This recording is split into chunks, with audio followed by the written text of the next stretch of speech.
नमस्कार, मी पलक ऐरेकर युग इंडस्ट्रीज मधून तुमचं हार्दिक स्वागत करत आहे.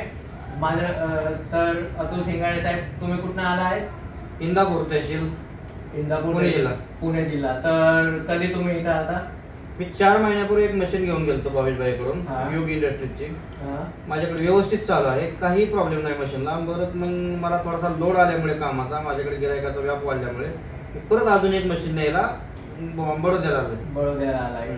तर तुम्ही मशीन घ्यायच्या अगोदर किती जागेवर फिरला? 4-5 जागा गेलो मी, पण मला कोणाची काही मशीन व्यवस्थित वाटली नाही, किंवा सर्व्हिसचा प्रॉब्लेम किंवा लोक कशी काय आहे त्याचा काही अजून अंदाज आला नाही. त्यामुळे मला भावेश भाई युग इंडस्ट्रीचे योग्य वाटले, त्यामुळे मी त्यांच्याकडे मशीन घेतली. आणि आमच्या मशीन मध्ये असं काय ही आहे, काही नवीन टेक्नॉलॉजी की जी तुम्हाला उपयोगामध्ये आली? आता कंपनीने तुमच्या 600 किलो प्रोडक्शन सांगितलं होतं आम्हाला 24 तासात आम्ही करू.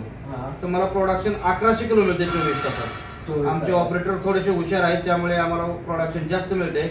सगळं काय जे काय ते ऑपरेटरच्या ह्याच्यावर आहे. ऑपरेटर तुम्ही कसा मॅनेज करता त्याच्या ह्याच्यावर सगळ्या गोष्टी. आणि आतापर्यंतचा जो आपला एक्सपिरियन्स राहिला, सबंध राहिला इंडस्ट्रीवर, युग इंडस्ट्रीवर, तो कसा राहिला? सर्व्हिस घेऊन घ्या, सर्व्हिस चांगली आहे. सर्व्हिस चांगली आहे. आम्हाला थोडेसे किरकोळ चेंजेस काय थोडेसे प्रॉब्लेम आले ते त्यांनी सॉल्व्ह केले. त्यांचा माणूस येऊन त्यांनी इंजिनियर आला, त्यांनी ते सॉल्व्ह करून दिले सगळं. आणि एवढ्या 4-6 महिन्यामध्ये कधी असं झालंय का की तुम्ही कॉल केलाय आणि तुम्हाला सर्व्हिस नाही भेटली, का आन्सर प्रॉपर नाही भेटला? नाही, असं काही नाही. बाकी जागच्या जागा सगळं मिळालं, बाकी काही प्रॉब्लेम आलेला नाही. मशीन सगळ्यात चांगले चालतात.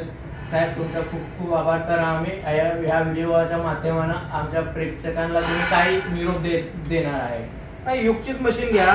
मशीन मध्ये काय होतंय, नवीन कोणाची घेतली तर काय अंदाज येत नाही, काय म्हणजे लोड डिफेक्ट येतोय, काय फॉल्ट येतोय. अपडेट प्रत्येक 2-3 महिन्याला नवीन मशीन अपडेट होते. त्यामुळे युगचीच मशीन घ्या. प्रोडक्शन चांगलं आहे, मेंटेनन्स नाही आहे. ओके, तुमचा खूप खूप आभार. धन्यवाद सिंगाळे साहेब.